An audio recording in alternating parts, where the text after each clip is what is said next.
Good evening, everyone. Welcome to UPSC News Express by IAS Prerequisite. आज है 3 मार्च 2023 और हम देखेंगे इंडियन एक्सप्रेस से कुछ important articles that are important from UPSC perspective. आप हमसे जुड़ सकते हैं यूट्यूब, टेलीग्राम और इंस्टा पे, ये हमारे हैंडल्स हैं। तो चलिए देखते हैं। एडवर्टीज़मेंट आई हुई है एक पेज पे regarding investment in UP and all. तो कैसे हम एक एडवर्टीज़मेंट से भी अपने मेंस के लिए कुछ फॉर्डर कलेक्ट कर सकते हैं। जो आप ये फीचर्स देख पा रहे हैं, इंडिकेटर्स देख पा रहे हैं, आप इन्हें इस तरीके से देखिए कि ये आपके मेंस का फॉर्डर है। कोई क्वेश्चन आ जाए इन्वेस्टमेंट का, सोशल सेक्टर का, कि कैसे हम अपने ह्यूमन कैपिटल को, इन्वेस्टमेंट को इम्प्रूव कर सकते हैं। तो these are readymade points for you. कहाँ पे? हम रियल एस्टेट में, लॉजिस्टिक एंड वेयर हाउसिंग में, मैन्युफैक्चरिंग में, एडुकेशन में। तो इनको आप एक स्ट्रक्चर में तोड़ लीजिए। अगर हम इंफ्रास्ट्रक्चर की बात करें तो ये चीज़ें, सर्विसेज की बात करें तो ये चीज़ें, मैन्युफैक्चरिंग की बात करें तो ये सब चीज़ें, manufacturing, textile, electronics, industrial park, ये सब मैन्युफैक्चरिंग सेक्टर की मदद से। रिन्यूएबल एनर्जी अपने आप में एक एनर्जी का सेक्टर है। Higher education would come under social. तो इंफ्रा, सोशल, मैन्युफैक्चरिंग, सर्विसेज और एनर्जी सेक्टर, ये ऐसे सेक्टर्स हैं जहाँ पे इन्वेस्टमेंट होगी तो कम्युनिटी डेवलपमेंट होगा, ह्यूमन कैपेसिटी डेवलपमेंट होगा, और नहीं होगा तो वाइसे वर्सा, उसमें डाउनफॉल भी होगा ग्रोथ में, जीडीपी ग्रोथ में, कंट्री ग्रोथ में और ह्यूमन कैपिटल की ग्रोथ में। तो ये एज अ रेडीमेड मटेरियल आपके लिए है। आप इसको नोट करिए, एक अपना कीवर्ड बनाइए, एक निमोनिक बनाइए और इसको ध्यान रखिए। Moving on to the next article. As we all know, बहुत फेमस न्यूज़ चल रही है जो न्यूज़ में, दैट सुप्रीम कोर्ट का वर्डिक्ट जो है वो ईसीआई की अपॉइंटमेंट्स में।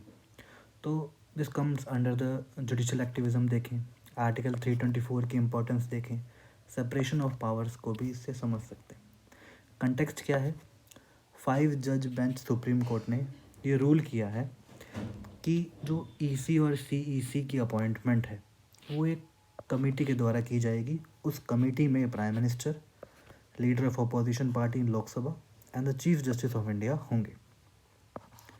इससे पहले क्या होता था?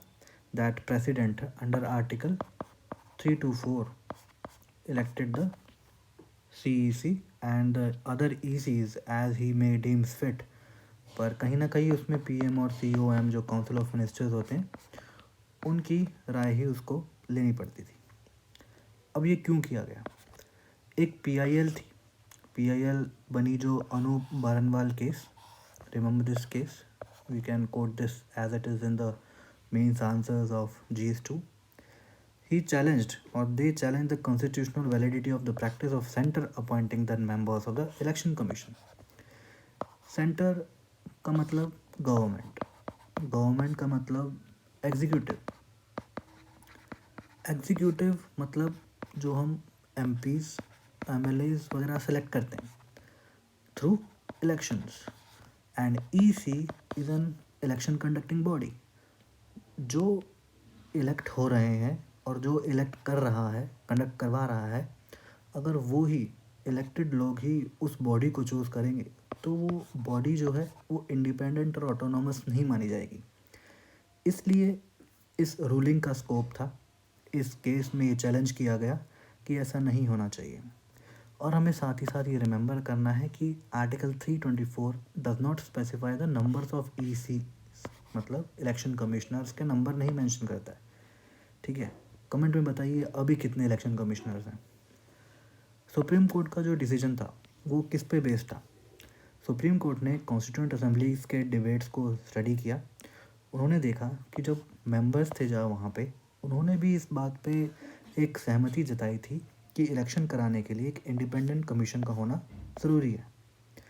और उन्होंने ये देखा कि बहुत सारे प्रोविजंस हैं जो कॉन्स्टिट्यूशन में शेड्यूल कास्ट के लिए, शेड्यूल ट्राइब्स के लिए और अन्य ऐसे प्रोविजंस है जिनके लिए पार्लियामेंट ने कुछ ना कुछ लॉ निकाल के उन्हें बेहतर बनाने की कोशिश करी है। लेकिन CECs या फिर इलेक्शन कमीशन को और स्ट्रॉन्ग बनाने के लिए 70 सालों में भी अभी तक कोई लेजिस्लेशन नहीं देखा गया। तो यहाँ पे एक कॉन्स्टिट्यूशनल वैक्यूम था। इसे फिल करने के लिए जुडिशल एक्टिविज्म का रोल सुप्रीम कोर्ट ने निभाया। एज जो कॉन्स्टिट्यूशन का गार्डियन है उसे सुप्रीम कोर्ट कहा जाता है।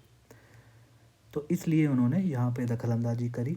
साथ ही साथ उन्होंने ये भी बताया कि पार्लियामेंट के पास पावर है, वो इस रूलिंग को ओवर रूल कर सकती है कोई लॉ निकाल के, क्योंकि separation of power is mandatory according to the constitution.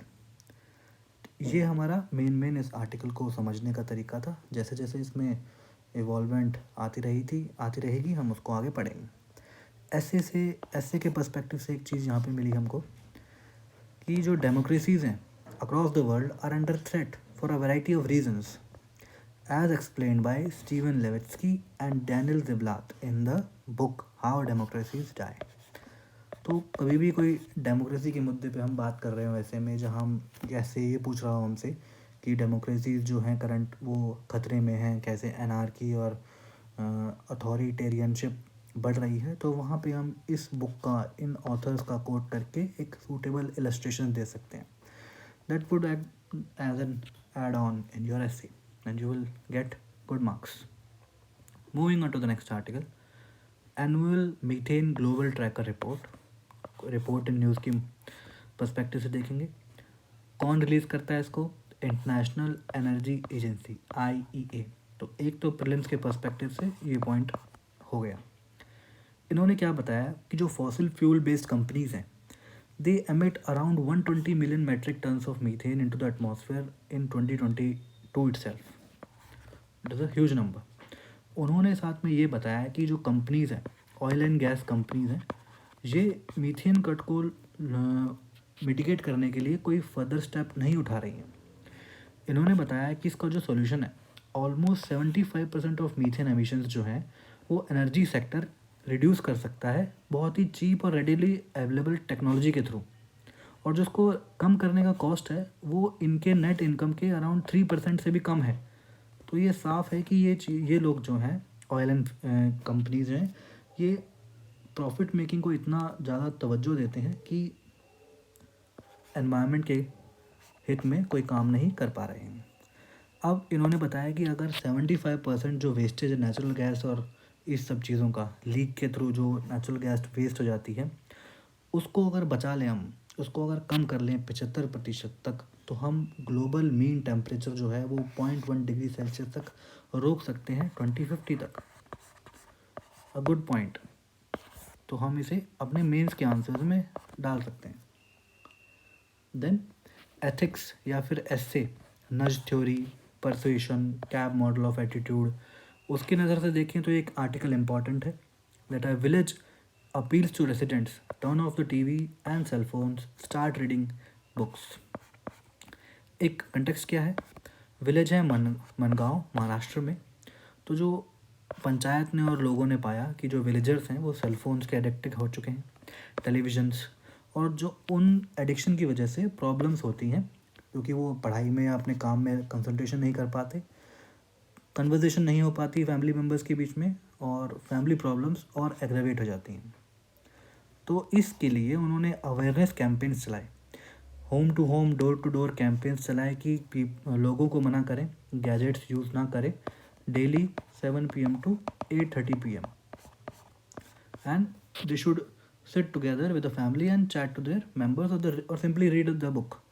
तो हम इसको परसुएशन कैब मॉडल नज थ्योरी में डाल सकते हैं अपने एथिक्स के आंसर में। This would give your answer a different perspective. साथ में इस विलेज की कुछ इंपॉर्टेंस भी है। स्पेशलिटी क्या है इस विलेज की? बाबा साहब अम्बेडकर और छत्रपति शाहू महाराज पहली जॉइंट कॉन्फ्रेंस जो थी अनटचेबिलिटी के अगेंस्ट 1920 में इसी विलेज में की गई थी, मनगांव में। हिस्ट्री के पर्सपेक्टिव से हम देख सकते हैं इसको, क्या पता हम इसको प्रीलिम्स में देख लें इस बार।